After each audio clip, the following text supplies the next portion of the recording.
I majored in archaeology. And at some point you have to choose a specific field of archaeology, you know, prehistorical archaeology, Greek and Roman archaeology, but I chose the ancient Near East or the modern Middle East because I thought that would be much more mysterious.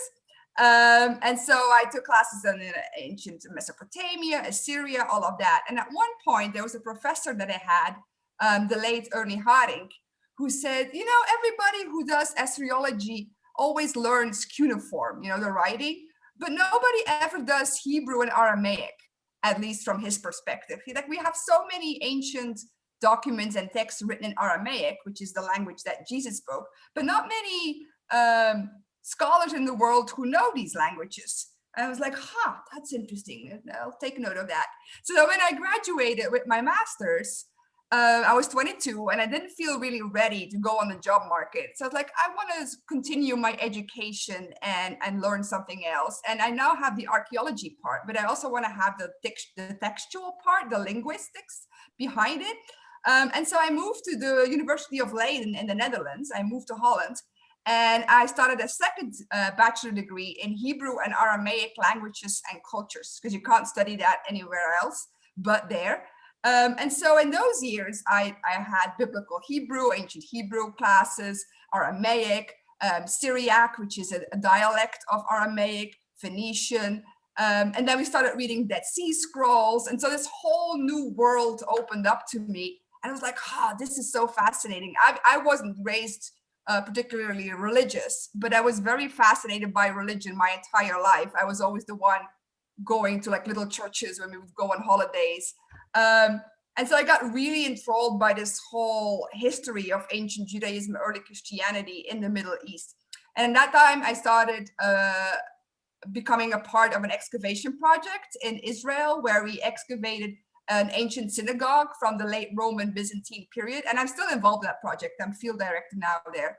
But so that brought me to Israel. And so every single year I go back to Israel. And like last fall, I stayed in Jerusalem for 3 months at the Albright Institute to do research for my dissertation. And I got to know a lot of scholars who work in Israel, archaeologists over that time. So that's really become my passion. And another thing, when I graduated with my second degree, I worked for a little while at the National Museum of Antiquities in Leiden, which is the biggest archaeology museum in the Netherlands. And I worked as the assistant curator for the curator of the Ancient Near Eastern department.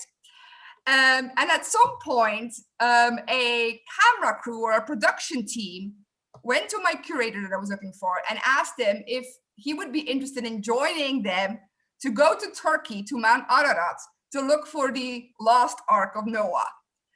The curator said, well, I don't have time to take off an entire month or whatever to go with you to Turkey for this documentary or whatever you want to make. But I know somebody who does. And so I took it upon myself and I joined the production team and I went to Turkey for a month and we climbed Mount Ararat. And we were in the snow in our tents, and we did go into an ice cave and saw the planks that were being stashed there. Of course, we were not allowed to take any tests or to take any planks with us. And so I still believe the whole thing was a hoax. And I had also watched some Chinese excavators on YouTube for a couple of years. I mean, I think that was in 2012. A couple of years earlier, going to the same place with the same Kurdish guides. But it was just such a fascinating trip. And I never forgot about it, of course.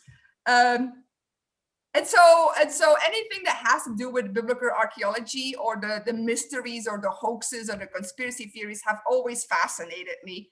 Of course, I consider myself a serious archaeologist. But still, it's so fascinating. So when I heard that this book would come out in 2016, I immediately went out and got it and I read it. And so I've known Chanan Tigay through that, and not personally, but through reading the book. And so when we had a chance to invite him for SASA, of course, I was very enthusiastic to have him here. And so I read the book a second time, and now I have a million questions for him, which I'm sure you guys will have too. So Without further ado, and enough about me, let me introduce our guest formally to you. And I wrote a little introduction to introduce you to him. So Chanan Tigay is now an associate professor at San Francisco State University in the Department of Creative Writing. But more importantly, he's also an investigative journalist who has written articles for the New Yorker, the Wall Street Journal, the Jerusalem Post, and many, many other newspapers and magazines. He was born in Jerusalem and received university degrees from Columbia University and the University of Pennsylvania. And his works have won many awards, including the Anne and Robert Cohen Writers' Prize. Among other topics, he has covered the Israeli-Palestinian conflict, the attacks of 9/11, and church abuse scandals. And he has interviewed important figures, very important figures, like Hillary Clinton, John McCain, the Israeli Prime Minister Shimon Peres, and now I get to talk to him. And I believe he is currently at Harvard, where he is working on a new book on antiquities looting in the Middle East. Is that correct, Chanan? Is that where you are now? I was at Harvard last year. Oh, last year. Okay. Yeah. So the book is coming along. Chanan, that is one impressive resume. So thank you very much for being here and willing to talk to us. So we're going to talk about your book that came out a couple of years ago, which is one crazy ride of a story. I mean, it's investigative journalism, it's adventure, it's mystery, it's also scholarship, but it's basically an epic quest. And I was just telling Chanan before we went live that I told my friends, like, this is the Da Vinci Code, but better. It's better written, but it's real. And it's a much more intriguing story. When I read it, I just couldn't put the book down. So I think that's quite the accomplishment. So Chanan, again, welcome. And thank you for having me. Thank you. I'm so happy you introduced yourself, because now I realize you were the one target reader I was probably writing this book for. So if you didn't like it, I would be in very, very big trouble. So thank you for the very kind introduction. Do you want to introduce the book a little bit to people who might have not read it yet? Yeah, for sure. So my elevator pitch about the book, the brief description, is that it's about the oldest Bible in the world, how its outing as a fraud led to a scandalous death, and why archaeologists now believe it's real if only they could find it. So what does that mean? You know, it began in the summer of 1883, when an antiquities dealer from Jerusalem by the name of Moses Wilhelm Shapira, who was born in the Pale of Settlement in Kamenets-Podolsk, which has historically been parts of Poland and Russia. He made his way to Jerusalem. On the way, he converted from Judaism to Christianity. Long story short, gets into antiquities dealing, shows up at the British Museum, as I say, in the summer of 1883, claims to have in his possession the oldest manuscript of the Bible in the world. It's a very, very weird and shortened copy of the book of Deuteronomy, perhaps written by Moses himself. That's how the claim goes. And he was asking, at the time, an astonishing amount of money from the British Museum. He wanted £1 million sterling, which in today's money is something like, you know, $250 million. So it goes without saying that no one had ever spent that kind of money for a piece of the past. Frankly, they still haven't. And the world freaked out. You know, Britain was in the midst of a Bible craze at the time. And so he came at the exact right moment. The Prime Minister of England, William Ewart Gladstone himself, came to meet the famous guest Shapira to look at the manuscript. Was so blown away, he started raising the money himself to make sure that England didn't lose out on this fantastic relic to Germany or France, kind of its colonial rivals. And Shapira became an overnight celebrity. His wife and daughter were back home in Jerusalem blowing exorbitant amounts of money on credit because they were about to become the richest people in all of Jerusalem. Meantime, the British Museum brought in Christian David Ginsburg, who was another Jewish man who'd converted to Christianity, but one of the great Bible scholars of the day. They brought him in to transcribe and translate, really to see what they had on their hands.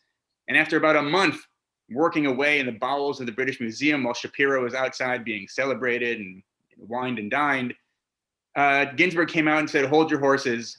It's a fake. It's a fraud." And everyone was, of course, very upset by this. Shapira, most of all.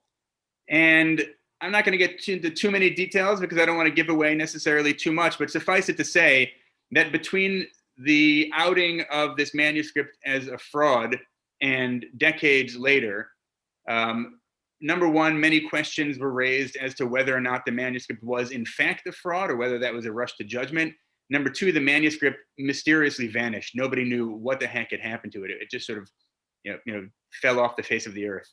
And so when I learned about this story from my father, who is himself a scholar of the book of Deuteronomy, a book I had been hearing about since I was a very, very young boy, I immediately became obsessed with it and decided I had to find the missing manuscript and at least prove whether or not it was real or fake. And the book kind of alternates between the historical story of Moses Wilhelm Shapira and his period and my own hunt for this biblical manuscript across, I think it was about 8 countries on 4 continents over the course of close to 6 years. Wow, that's impressive.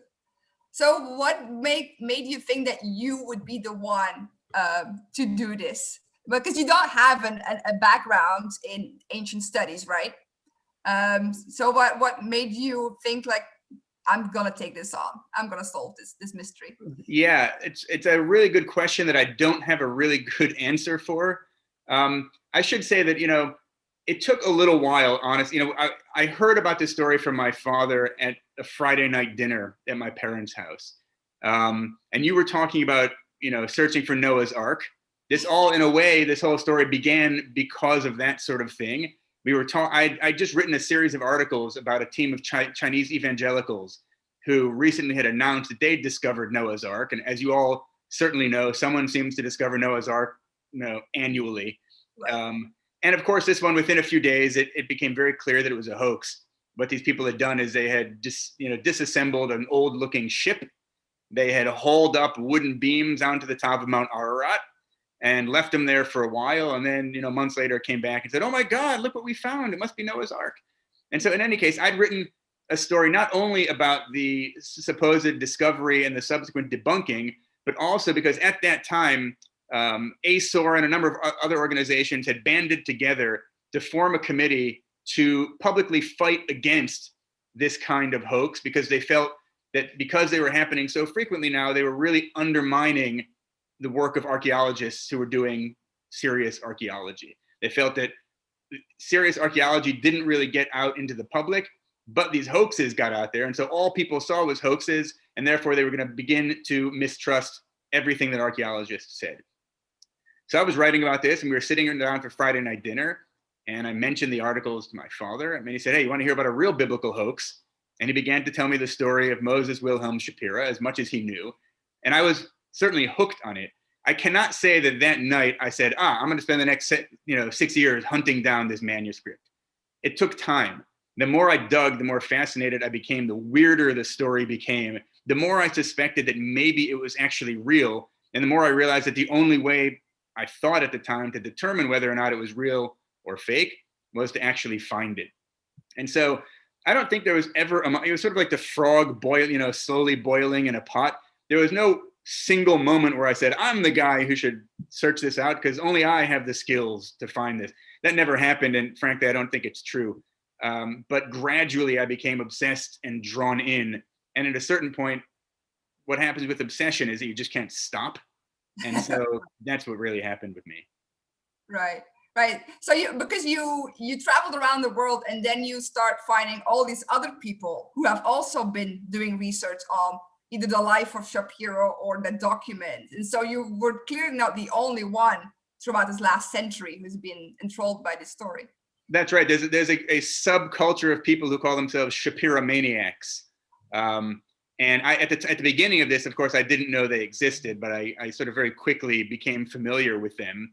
And in fact, there had been a number of scholars over the course of about 40 or 50 years who had done their best to track down the missing Shapiro Deuteronomy and prove whether or not it was real or fake.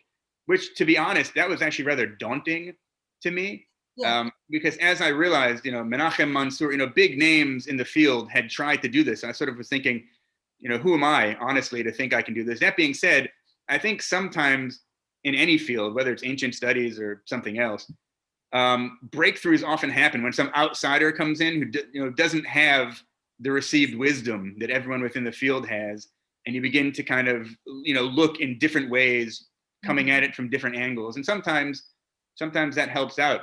I will say that along the way also, I ran into a guy making a documentary film about the Shapira story, and he'd been at it, I think, for about 30 years at the time, and he was a serious guy. He'd made a number of real documentaries. He was an Israeli guy, and I was pretty intimidated by it. He'd been at it for 30 years, and I'd been at it for 6 months at the time when I think I met him, and so all of that was a bit daunting. Any students who's like having to write a paper for their professor with a new insight into this old problem, and you're like, people have been doing this for 200 years. What can I possibly add to this?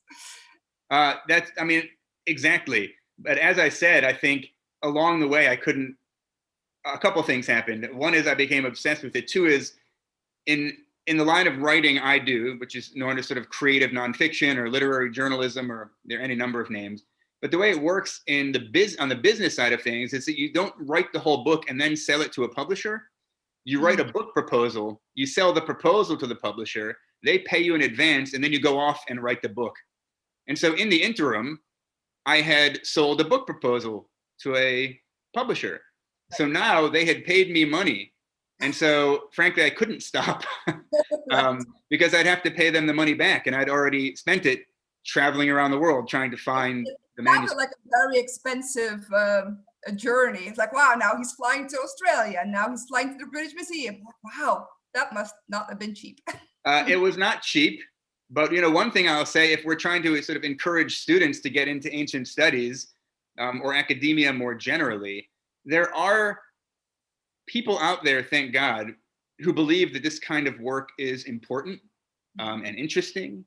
And so there are these pockets of money, if you know where to look, where you can apply for grants and fellowships and book research stipends. And it exists, and they're out there, and they're there in order to help you do this very kind of thing.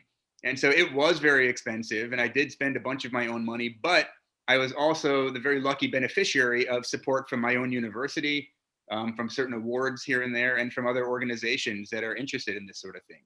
Nice. So you talked about this other guy that was working on a documentary, and I did some Googling because, of course, his book is now 4 years old. And I was wondering, did something ever happened with that guy? So I saw that he did have a documentary called Shapiro Vani. Yes, Shapira and I, or Shapira and me. Right. But I couldn't find, I wanted to watch it yesterday, but I couldn't find it like freely or with English subtitles. So have you seen it? I have, yeah. I bought the DVD, and what you can find, or at least whenever I last looked several years ago, you can find a trailer for it on YouTube, which is very dramatic, and there's lightning and thunder and rain and all of that. It was interesting for him also. His documentary was a sort of about his personal experience with Shapira. I think that people who tend to get really involved in this story ultimately come to feel like we knew Shapira somehow. I spent 6 years with this guy. Whether or not he was alive or dead, I spent 6 years reading everything he wrote, reading everything he read, reading everything anyone else had written about him, going to Germany to meet his relatives, reading books written by his daughter, absolutely trying to learn everything I could about Jerusalem at the time he lived there. So, by the end of this whole experience, to be honest with you, I'd sort of fallen in love with the guy. I mean, he was, in his way, he was a rogue, but he was also, I'm convinced, an absolute genius to have, so. Yeah, again, tell us about who Shapiro is as a person. What did he do? Yeah, so, again, he was born, he was a Jew in Poland, and the likelihood is he was educated as a Jew would have been in Poland in that days, in the cheder, or the sort of one-room schoolhouse, traditional Jewish texts, probably lots of Talmud and maybe a little bit of Bible thrown in there. But in any case, he would have early, come upon the skills that would later help him as far as understanding, reading and writing Hebrew and sort of having read much of the Jewish source material. At some point, it appears that his father went to Jerusalem for one reason or another. For many Jews, it's an age-old goal to end up there, or at least to be buried there. So we don't really know why Shapira's father went specifically, but he appears to have gone. Shapira and his grandfather then took off after him for Jerusalem. This is in the late 19th century, the mid 19th century, the 1850s. And along the way, between Kamenets-Podolsk and Jerusalem, Shapira's grandfather died, so he himself never made it to Jerusalem. And Shapira converted to Christianity. And so he arrived alone and penniless, without any particular skills that would help him survive in the world, in Jerusalem. He fell in with a group of local Christians, many of whom were actually Jews who had themselves converted to Christianity. He was educated in woodworking at a school that they ran. That sort of got him into selling carved wood statuettes and books with carved wood covers to tourists coming to Jerusalem, oftentimes sort of breviaries, prayer books, Bibles with these wood covers. That, in a very kind of organic way, led him into selling antiquities. For any of you who's been to Jerusalem, he was on, he was in the old city in what's the Christian quarter on what's now called essentially Christian Street or Christian Quarter Street. It's very close to the entrance to the shuk there. There's a bit of question as to which shop exactly was his, but it's probably one of two, and you can go and see it yourselves. And there he started a very successful business where he became kind of ground zero for antiquities sales in Jerusalem. Anyone who found anything would bring it to him. Bedouin who were out digging in the deserts would bring whatever they found to him. And then he, who sort of fancied himself a scholar of sorts, although he had sort of extraordinary respect for men of greater learning who had actual degrees in this sort of thing and very much wanted their acceptance, he became the place where those folks would go to find all the ancient stuff on which they could then do the kind of work that you all do. Whether it's writing dissertations or articles or transcribing, transliterating, et cetera, et cetera. And so Shapira actually became a very important figure because of that. But not only because of that, because in those days, Germany and France and England, they all saw antiquities, in particular antiquities that you could link to the Bible, as a way to create glory. If they could own these things and display them in their national museums, that would be a way for these nations to seem important, to create glory for themselves. And that meant that Shapira, as the dealer of such things, also became an important guy, a politically connected kind of guy to important folks, ambassadors and spies and scholars, etc., who would come from all of these countries. And so he became this important figure and ended up selling very authentic, very important antiquities, including many, many old Bible scrolls, to the British Museum in London, to the Royal, the Pergamon in Berlin, and elsewhere. Right. But then it all it wasn't enough, right? For him, he kind of crossed the line at some point. Right. So even before Shapira came to the British Museum with this £1 million Deuteronomy manuscript, he'd been the subject of some controversy about a decade earlier in the mid 1870s, when he sold, I believe it was, about 1,700 clay statuettes, figurines that were supposedly of Moabite origin, right? The Moabites, sort of east of the Jordan River, had supposedly created these very crude, sometimes sort of really embarrassing looking statuettes. But at the time, very little was known. The people knew the Moabites existed, largely because they were mentioned in the Bible, but Moabite culture was really a mystery at the time. No one had any sense of what Moabite culture really was. And suddenly here's close to 2,000 pieces of Moabite culture, and Shapira had them. And he made a load of money selling them to Berlin. Unfortunately, it turned out that they were all fakes. And so the Germans, as well as Shapiro himself, ended up with a great deal of egg on their face. And so no one actually blamed Shapiro. He was sort of seen as the unwitting dupe. He had been sold all of these statuettes, and then he sold them on. So he had been fooled just like everybody else. That was the thinking at the time. But when he arrives in England a decade later with the Deuteronomy, people hadn't forgotten about this. So there was some initial skepticism about him showing up with another marvelous find from the sands of the Middle East. Right. Right. So how did you encountered Shapiro, and then, like you said, you investigated him for 6 years. How did your relationship with Shapiro evolve? How do you see him now? Yeah, I started touching on that a little earlier. I think I don't want to give away too much of the book, but I'll just say I think that other people who have worked on Shapiro throughout history have largely seen him as essentially a criminal, right? They've focused they've really focused exclusively on the shady dealings for which he became well known. And to a degree, that's fair. To whatever degree he brought that on himself, and he was, as I say, a rogue. But the more I researched him, the more I dug in, the more I became familiar with the human side of the man. A guy who was married and loved his wife, a guy who had 2 daughters who he adored and they adored him, a guy who, because of his untimely death, never got to meet his grandchildren, never got to find out that his youngest daughter was going to become a world famous novelist working in France, the first recipient of what's called the Prix Femina, which was the first literary award ever created to honor a woman writer. His daughter won that award. She wrote a book about him. This was he was a guy who struggled to keep his business afloat.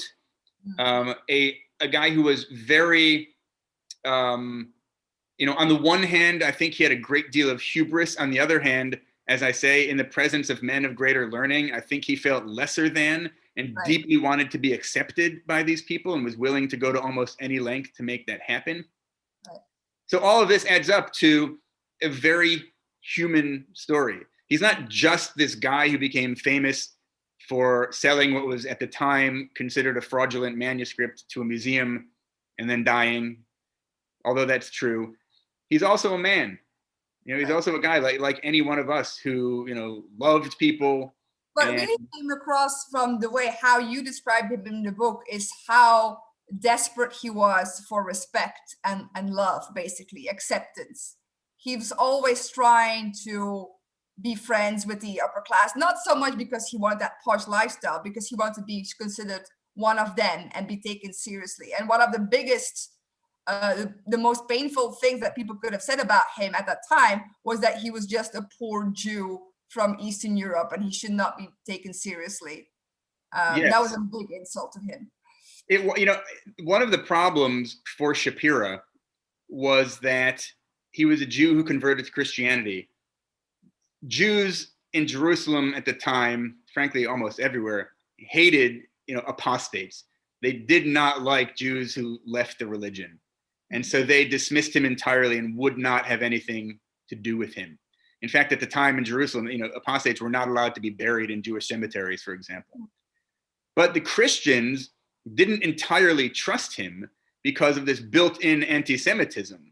So although he had chosen to throw in his lot with Christianity and believed in, the New Testament and et cetera, Christians at the time didn't really trust him either because he was just this little Jew from Kamenets-Podolsk. And so he couldn't fit in anywhere. And that led to a lot of the distrust. Some of it he brought on himself, but a lot of it was, sort of foisted upon him by other people who had preconceived notions about his choices and who he was and what he should have been. But it also drives a man to do things that otherwise you probably wouldn't have done in life. If you just crave to be accepted, you go out of your way to achieve that, and then you might cross some lines that you otherwise wouldn't. I think look at the president of the United States right now. I mean, in some ways, I sort of, in the last 4 years, I've seen synergy, shall we say. I just watched, I don't know if you've all seen The Undoing. I think it's on Netflix, or maybe it's an Amazon show. It's Hugh Grant and Nicole Kidman. But Hugh Grant, actually, I don't want to give this away either, but I just watched it last week. But he also plays a guy who's just like desperate to be loved and respected, and does things that a normal person with a normal functioning brain wouldn't do. And I saw Shapira in that. But you described it perfectly. I mean, it leads that kind of craving. It's not even a craving. It's like an absolute. It's like a mental necessity to be accepted, and you will just claw and claw and claw to make that happen. And he was a guy like that, I think. Yeah. So it's kind of sad in a way. You just want to give him a hug, say it's all going to be all right. I mean, that's it sounds funny to hear you say that, but I did feel that way. I guess one thing I can give. Yeah, I mean, the book's been out long enough. Ultimately, Shapira ended up taking his own life. Right. And it was, in the Netherlands. I remember reading Dutch articles about it. Yeah. Yeah. Right. Exactly. In Rotterdam. So, one of the documents that exists, it's at the British Library now. It's in their dossier number 41294, which a number I'll sort of seared into my brain. And it's ostensibly his suicide note. He basically says, after Ginsberg, the scholar the British Museum had hired to work on his manuscript, after he comes out and says it's a fraud, he writes a note to Ginsberg saying, I don't think I can survive this shame. It's just too much. Right. And, just a short while later, he was dead. I mean, you'd have to be heartless to hold the actual letter in your hand and know what was coming a short while after he actually sat down and wrote this artifact that I'm holding in my hands. To not feel something for the guy at that moment, you've really got to be cold. And as you say, at that moment, you just want to give the guy a hug and say, hey, it's okay. Right. On the other hand, he did some shady stuff. And so one of the most painful parts for me to read as an archaeologist, and I don't know about you, but how painful it was to read and write about that, was the way that people uncovered biblical artifacts in the 19th century. You give many stories of people blowing up antiquities into little pieces so they can sell them separately, stealing manuscripts from people, communities, holy houses, etc., etc. Of course, as modern archaeologists, we're like, ugh. I know. How far did they go? Yeah, I mean, it was such a different time. Shapira's day and age, biblical archaeology was only just being invented. Archaeology was only just being invented. And so we come at this now with our modern perceptions about, for example, how artifacts ought to be treated, right? So you're an archaeologist in the field, when you're using a toothbrush, right, to get stuff out of the ground. It's painstaking, and it's often boring, and it's hot, and it's difficult. But you're doing it because you understand, because of years and years and years of experience, that it's not just the artifact that's important, it's the context in which the artifact is, that tells you as much as the artifact itself. So you can't disturb the scene of the crime, as it were. No one knew that at the time. Back then, they just saw these shiny things and wanted to grab them out of the earth and sell them and gain glory. And that often led to disaster. I mean, you brought up, Bedouin sort of blowing up the Mesha Stele. That happened. So Shapira himself, when he first brought his supposedly, £1,000,000 manuscript to the British Museum, one of the things that he did was he poured spirits like wine on it and started, rubbing away at it with a brush, because that was the only way you could actually make the text visible. Can you imagine someone there accidentally knocked the whole bottle over onto the manuscript? He tore off a corner of it to pass it around so people could feel it. Now that's unthinkable nowadays, but in the late 1940s, early 1950s, when the Dead Sea Scrolls were discovered, the truth is they hadn't sort of they hadn't progressed that far beyond Shapiro's day, because as many of you probably know, and you've seen the photographs in the Rockefeller Museum in what was then Jordan, you see the scholars working on the Dead Sea Scrolls with cigarettes dangling out of their mouths, and they're using Scotch tape to tape them to the table to do the work on them, right? And that was in the 1950s, not all that long ago. And so you're right. I mean, the way things were dealt with in Shapiro's time was probably slightly worse, but not all that much worse. And, you know, when we look at that with the benefit of hindsight, it's horrifying. But it's important to remember that there were no real rules for this sort of thing at that time. It was just developing. Archaeology and biblical archaeology specifically were at the very beginnings of their lives. Right. It's such a shame that that fascination for biblical archaeology happened at that point and not now, because we could have found so much more, so much. I mean, now the looting happens with you know. With Yeah, well, look, looting is a huge problem everywhere. Right. But to a degree, you know, when people are looting, it's because there's a market for the stuff that they loot, which means at least the silver lining here is that there are people who are very interested in this. Yes.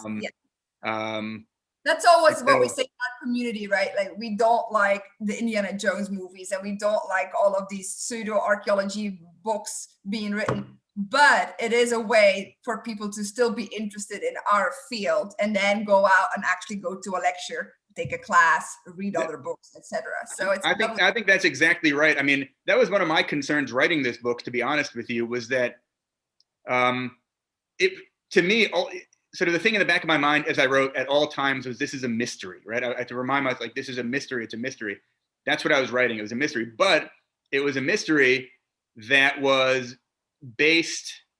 Sorry, can you still see me? I just I mean, I can on my Zoom meeting, but I don't know what. Okay, good. You know, but it was a mystery that was based in some serious scholarship. And I was, you know, as I mentioned before, my father is a biblical scholar and has worked in the field for 50, plus years. And I grew up, many of his closest friends are serious biblical scholars. So I grew up with these guys at our table. I was friends with their kids. I know them. And what I really was afraid of, on the one hand, I wanted to write a book that could be read by folks who had never read even the first word of the Bible, never heard the term biblical criticism. I wanted to be, available to a wide audience. But I also wanted my father's biblical scholar friends to be able to read the book and maybe learn something, and at least not say Tigay's kid really screwed it up, right? I was really, really, really freaked out about that and worked very hard to get every single thing I could, correct, even while telling an adventure story. And so, there is this sort of fundamental tension between, real scholarship, and I think there are plenty of scholars who would say the kind of thing I'm doing is, they wouldn't do it themselves. But on the other hand, sometimes there's 6 people reading their books, and exactly. it might be important, but if nobody knows about it, it's kind of, if a tree falls in the forest and no one's there to hear it, does it make a sound? So there's tension there. What SASA is trying to do, right? Getting public humanities, getting our specific knowledge out there, so it's not just us talking to the in crowd all the time. I think your book really succeeded in that. It showed that you don't have to make up aliens or other nonsense to make archaeology fascinating or to make history fascinating. Anybody would watch a Netflix series based on this book, and it would be just as popular as Ancient Aliens would be. So my question is, when is the Netflix series coming? Well, I don't know, but if anyone knows a producer over there, let me know. I will say, I think one of the, in advance of this, I was sort of thinking about, like, how specifically is what I do different, from what you do, beyond the fact, beyond you're actually, I presume, out there digging and, sometimes, and I don't do that, but, and I think part of what people who do what I do that's different from sort of real scholars of ancient studies, ultimately what I'm writing about is people. right? So I'm writing about Shapira and everything, you know, all that other stuff, the biblical scholarship and the archaeology, the birth of archaeology and biblical criticism. That's the kind of water in which Shapira is swimming. But Right. at the heart of the story is the man, the person. I always tell my writing students this, like, always remember that what people are going to be interested in what you're writing, everything, interesting facts, phenomena, wonderful. They're going to be interested in the people. Right. And I think that, you know, the thing that scholars tend to do, and I'm not saying this is not a criticism, I'm just sort of thinking about what the differences are. I think you all sort of focus on phenomena or a period or a discovery or an artifact and sort of try to move the ball a little bit further down the field. And that's just, you know, a little bit of a difference. But I think it is real scholarship what you're doing, right? You're a real historian going into archives, puzzling it back together, and then writing about what happens. And then also sometimes your own interpretations, but it is real scholarship. Well, you know, I appreciate your saying that. And to a degree, you know, I do the same sorts of things you do. And then where we sort of diverge is when we just actually sit down in front of the computer to start typing, I think. Yes. But, you know, as I, you know, I said a few times, my dad's a biblical scholar. So I understand what real scholarship, real biblical scholarship is. My book is not real biblical scholarship. No. And, you know, it's not supposed to be, but, you know, it's an adventure story that sort of revolves around biblical scholars. Yeah. Yeah. I mean, I think we need to have more of these kind of books out there. And when I was reading it, I was actually Googling the buildings that you mentioned and the people that you mentioned, and I wanted to see more visuals of all of that. So that's why I thought maybe a Netflix series or maybe a museum exhibition. Would it be an idea to have all the different things about Shapira in one place with pictures and movies? Well, I'll tell you, I think if I had it all to do over again, I would include photographs in the book. Mm-hmm. I didn't do it at the time for a variety of reasons, which I won't get into because they're boring and technical. But I wish I had done that. Mm-hmm. That being said, there have been exhibits, for example, in the Israel Museum, in the home that Shapira lived in Jerusalem in the Russian compound, put on an exhibition of many of the sort of the hoax statuettes, Moabite, you know, the Moabitica as it was known. So they had a big exhibit of that. And one of the things that actually really surprised me as I went around the world, you know, trying to gather information, is that some of the most serious museums and collections in the world still have Shapira's known fake Moabite artifacts.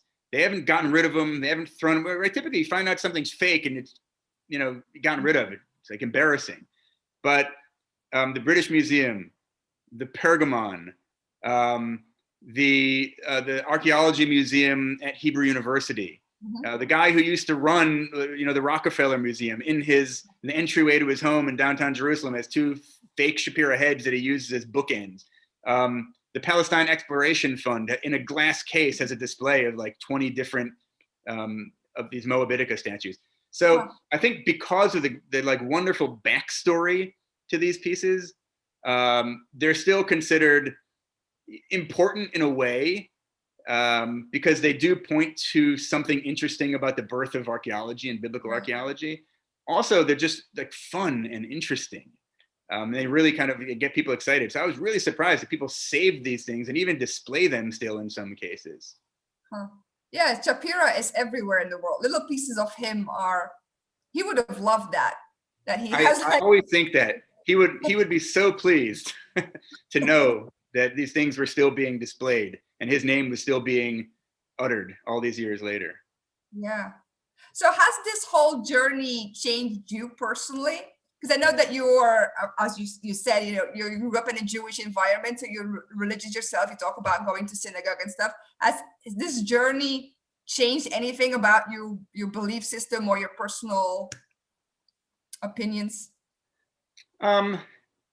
It hasn't changed my belief system. I think I'll tell you what surprised me as I went along is that, you know, I sort of, as you mentioned, I came up as a journalist and investigative. It's just, for me, like, facts are king. in order to write something down on the page, I need to be able to demonstrably show that it is in fact true.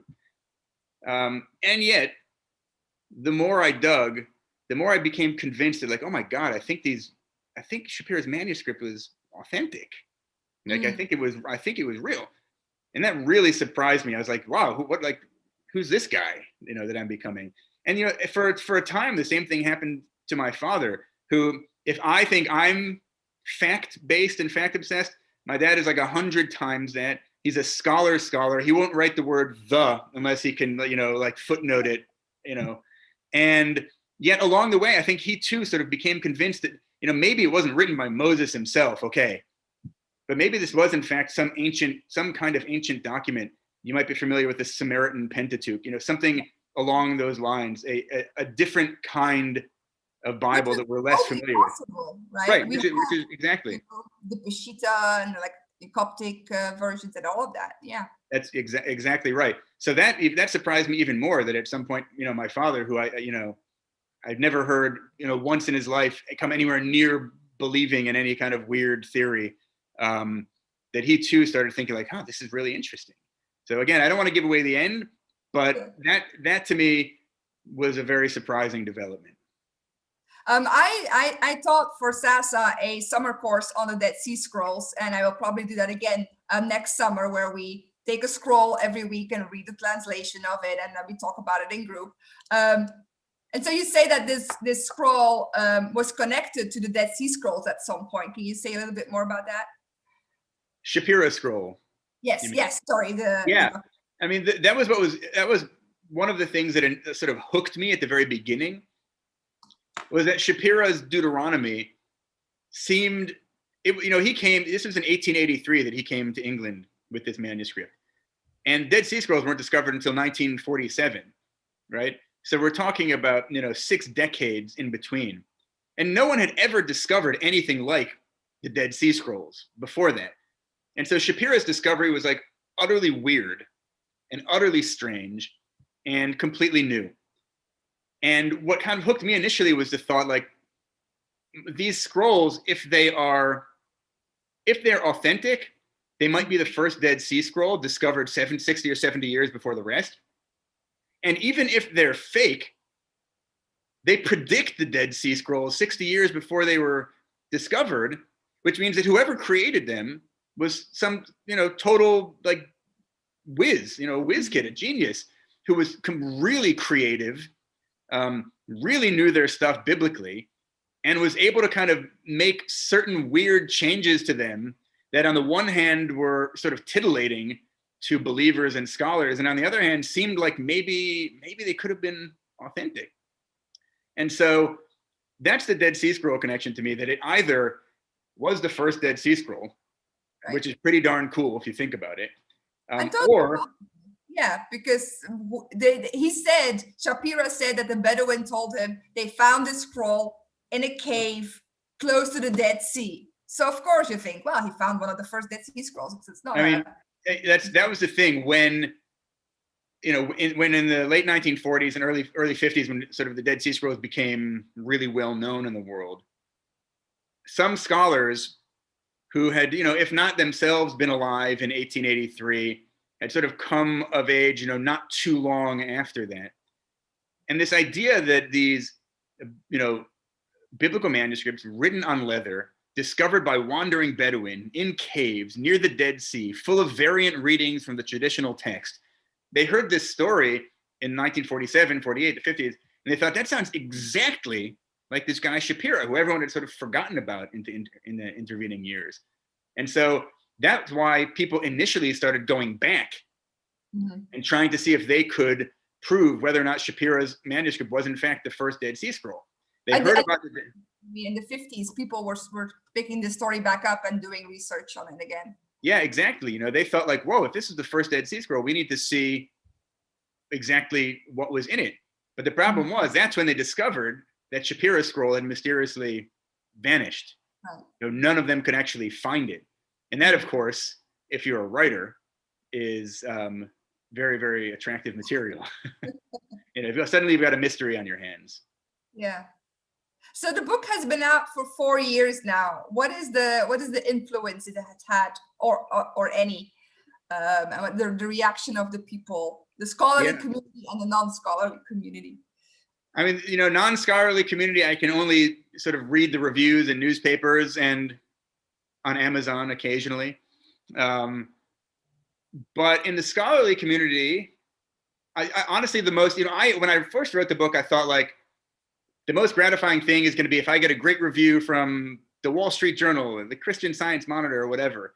And of course, that, when that stuff happens, it is great. It's really exciting. But the most meaningful, aside from my parents' reaction, because they were involved along the way, and this is so much my father's life, but aside from their reaction, Emmanuel Tov, who was the executive editor of the Dead Sea Scroll Project in Israel for decades. So he is really the great, if not, one of the great Dead Sea Scroll scholars who's ever lived. And he wrote a review of it in a Hebrew publication for biblical scholars, the name of which now escapes me. But he wrote a really, really wonderful review of the book on this site. And all that reception for me was like the most gratifying thing, because I really felt like I was pretty confident that I was able to tell an interesting story. But to hear from one of the great Dead Sea Scroll scholars that I sort of got it right and was able to make it interesting was extraordinarily meaningful. So that was really great. I haven't heard anything from Yoram Sabo, who is the documentary filmmaker, for a variety of reasons, I'm sure. But Matthew Hamilton, who, he's an amateur scholar, but a brilliant guy. And he was, I'll just say, instrumental in my own hunt. And he's pretty sure I got it wrong in the end. Oh, really? So he's the guy in Australia that you went to visit, right? Who thinks he knew what happened to the scroll after Shapiro died, because that was always the big question. We kind of know what happened in the first year to the scroll. It was on an exhibition, but then after that, it just drops off the face of the earth, and nobody knows what happened to it. And he claimed that he knows who bought the scroll, and he solved the mystery of where it is now. But he doesn't know. Exactly. That was his major contribution. Although he's done an incredibly impressive amount of research into this, in minute detail. And so I think he disagrees with me on my conclusions, but I think that's fairly typical in this kind of work. There's always there are always people who disagree. So I can't argue too hard with him, because he's a brilliant guy, and he's not at some point it becomes subjective, and we're not going to resolve it. But he was ultimately a very, very helpful. But that's also the strength of a good mystery, right? Even if we have the solution, it might still not be the actual answer. There still might be more digging that needs to be done, and the problem will never be solved. Yes, that's right. I mean, to a degree, I think that's correct. Yeah. Especially when it comes to something like the Bible, I think, where people come at this stuff with really preconceived notions, and not preconceived notions that they got as undergraduate history majors or getting PhDs in ancient history. The preconceived notions that they have been nursing since literally, the day they were born. So that, add that into the mix, and oftentimes you don't come to really, really solid conclusions. Right. So in this last couple of minutes, do you want to say something about the project that you're currently working on and what we can expect in the future from you? Well, it's interesting. The project that you mentioned isn't in fact what I'm currently working on, because it's changed. It's changed since wherever you read that, because it required a lot of travel, and COVID has made that impossible for the time being.